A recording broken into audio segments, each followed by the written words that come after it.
Bonjour à tous, bienvenue chez Ardent Pêche. Aujourd'hui, je suis passé au shop et j'ai fait une petite sélection des produits que j'aime bien pour pêcher la perche en automne et puis on va dire tout début d'hiver. Donc pour situer, ça dépendra des endroits. On va dire entre mi-septembre et jusqu'à mi-novembre. C'est-à-dire qu'on va chercher la période où les perches se rassemblent et où elles chassent dans les alevins. Ça va être tout métal aujourd'hui, donc je me suis pas laissé pousser les cheveux exprès pour l'occasion. Mais sachez que c'est vraiment les leurres métalliques là sur cette période, c'est là où ils vont délivrer leur quintessence et donc c'est là où on va prendre le plus de perches et surtout on va pouvoir pêcher des grosses et en quantité. Donc voilà, donc pour faire assez simple, je me suis pas dispersé, j'ai pris 3 leurres bien distincts. J'ai pris le Deraku qu'on plaisante plus, donc clairement le Deraku c'est un spintail, on lance, on laisse couler, on mouline, on peut faire des tractions ou le mouliner en continu. Les petites astuces que je peux vous apporter, clairement dans le choix de votre Deraku, vous verrez, il y a plusieurs types de palettes. Il y a des palettes dorées, il y a des palettes argent, et après il y a des palettes qui sont peintes avec un liseré, comme celle-ci par exemple.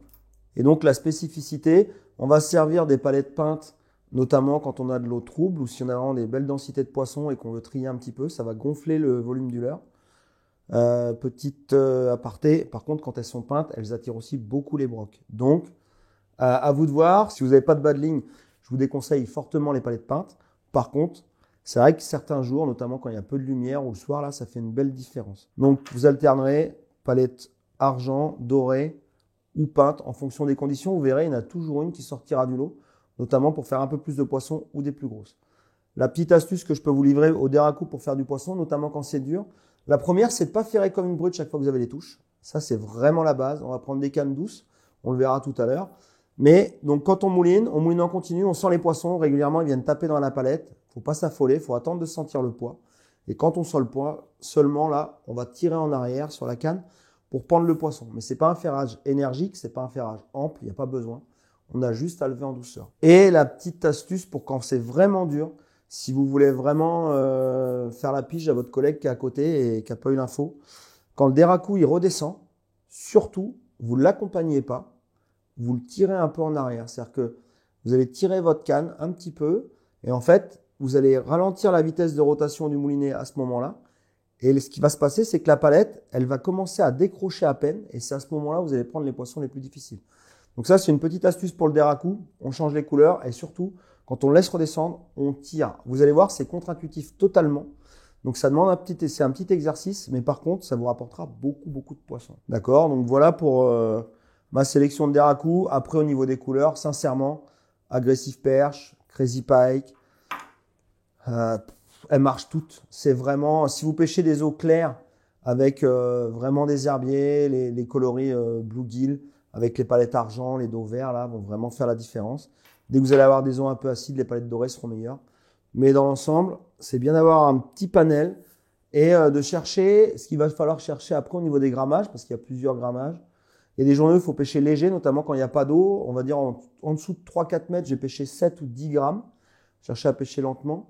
Au-delà de 3-4 mètres, on va pêcher entre 10 14. Et si jamais on pêche dans 6, 7, 8 mètres, notamment sur les lacs, où il y a des belles densités de poissons, on va pouvoir monter à 21, voire 28 grammes pour augmenter la vitesse de descente et pour forcer les gros poissons à réagir dessus. Donc voilà pour le Deraku. Après, une fois qu'on a trouvé ces poissons-là, il y a un moment où ils vont finir par s'habituer à la rotation de la palette. C'est bien d'avoir un petit jig métallique. Et c'est pour ça que j'ai sorti là le Silver Shade. Sa particularité, donc ça a été développé à la base pour pêcher pas mal les truites en lac de barrage. Ça marche très bien en mer aussi. Mais sur les perches, j'ai fait des très belles pêches avec. Il y a 2 tailles, hein, vous verrez. Sa particularité, c'est en tungstène. Donc c'est assez dense, assez compact. Et là où il pêche très bien, on a une forme légèrement en S. On va voir sur le plus gros là. Donc j'ai une forme qui est légèrement en S. Sa particularité, c'est qu'à la descente, il va osciller. Et là où il est très très bon, c'est une fois qu'on a repéré notre groupe de perches, avant d'aller se mettre en vertical dessus pour les achever, on va les pêcher à distance. Et le but là, avec le Silver Shade, c'est vraiment de faire des tirets. Et surtout lui, par contre, on va le relâcher à la descente. Et c'est là où il va osciller le plus librement possible. Et c'est là où vous allez leur faire très très mal. Donc pour une belle pêche à distance, là où il est bon, ce jig, c'est vraiment sur l'air lâché. Et donc on va pouvoir animer sec et le laisser redescendre gentiment. L'avantage, c'est qu'il se lance très bien, notamment quand il y a du vent. Et il va vite descendre à la bonne profondeur. Donc ça va nous intéresser notamment quand vous pêchez à plusieurs, pour qu'il y ait un leurre qui retombe directement dans le banc de perche et maintenir l'activité. Là, il sera intéressant. Donc après, vous verrez, il y a une belle gamme de couleurs. Tout ce qui est rose, bleuté, aillou, là, ça, c'est ceux que j'utilise le plus. Après, ça reste des questions de goût. Donc voilà, Silver Shade.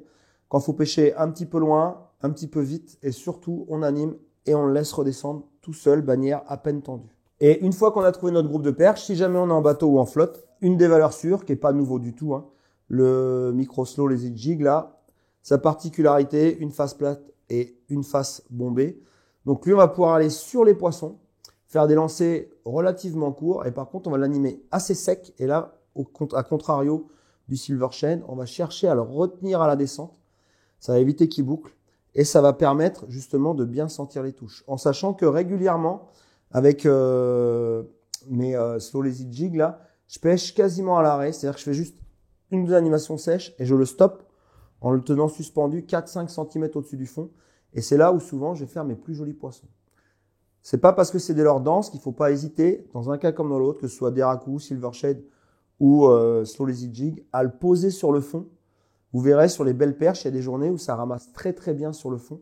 Donc n'hésitez pas. Vous verrez, c'est 3 leurres différents, 3 leurres qui sont vraiment complémentaires dans ces pêches de perche. Donc maintenant, c'est à vous de jouer par rapport à l'utilisation de ces leurres. Perso, quand je pêche avec ça, les petites astuces pour pas trop se faire couper, si vous n'avez pas beaucoup de broc, honnêtement, vous pouvez pêcher avec des bas de ligne en fluoro relativement fins. Bien que la finesse, dans le cas des jigs métalliques, ça ne sert pas spécifiquement, mis à part à s'en mêler plus souvent. Il vaut mieux avoir un petit peu de raideur devant, ça va limiter le phénomène de bouclage dans la ligne. Et dès que vous avez des brocs, en général, je mets 24 centièmes devant et je mets un 41 ou 42 derrière, là en fluoro, avec une boucle pour qu'il soit libre au maximum. Et au niveau des cannes, donc j'ai sélectionné 2 cannes bien spécifiques. J'ai pris une Akoya Pearl. Donc la spécificité de l'Akoya Pearl, on est sur une canne qui fait 2,15 m. Et surtout, on est avec un Sion en carbone plein là, ici là. Donc lui, l'avantage de ce Sion, c'est que ça va me permettre de ressentir toutes les vibrations et il va être assez souple pour permettre aux perches d'aspirer, limiter les décroches et vraiment sentir tout ce qui se passe. Donc ça, c'est le type de canne que je vais prendre quand vraiment j'ai une population de perches et que je vais viser les perches majoritairement. D'accord? Donc le gros avantage, ça lance bien, c'est sonore, c'est tout léger. Et on va se faire plaisir avec des poissons moyens comme avec des gros poissons. Pour ça, c'est une vraie petite fusée. Dès que je vais avoir des brochets dans le tas et que je vais vouloir faire le gourmand, j'ai quand même tendance à passer sur la Element Rider, je vais passer sur la Power Finesse. Sa spécificité, on est sur une puissance légèrement supérieure. On sera bien avec des Deraku de 7 grammes. Là où on est très bien, c'est tout ce qui fait 10, 14, 21 grammes dessus. Et la particularité, c'est qu'on a de la fibre dedans.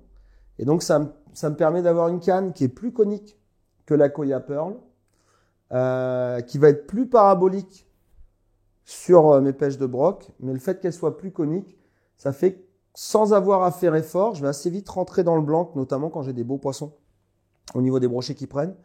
Donc, je vais avoir un ferrage en douceur, ça va éviter de me faire couper. Je vais avoir un bon ancrage de l'hameçon et après, je vais pouvoir travailler mes poissons quand même en étant relativement à l'aise dessus sans me faire couper. Donc voilà, ça c'est ma sélection produit. Ça marche du bord. L'idéal, c'est en bateau. On est sur 2,15 m à chaque fois. Ça permet de pêcher dans toutes les profondeurs sans avoir une canne disproportionnée et de se faire plaisir. Donc voilà, vous avez tous mes petits conseils pour vous faire plaisir cet automne avec les perches. Et vous verrez, au milieu, il y aura des jolis brocs si vous appliquez ce que je vous ai dit. Ce sera sans surprise. Donc maintenant, on attend vos retours et faites-vous plaisir. C'est vraiment des très belles pêches. Et c'est aussi le début de la saison hivernale, donc on aura encore les beaux jours. Profitez-en, ça reste des pêches qui peuvent être exceptionnelles au niveau intensité, au niveau qualité de poisson.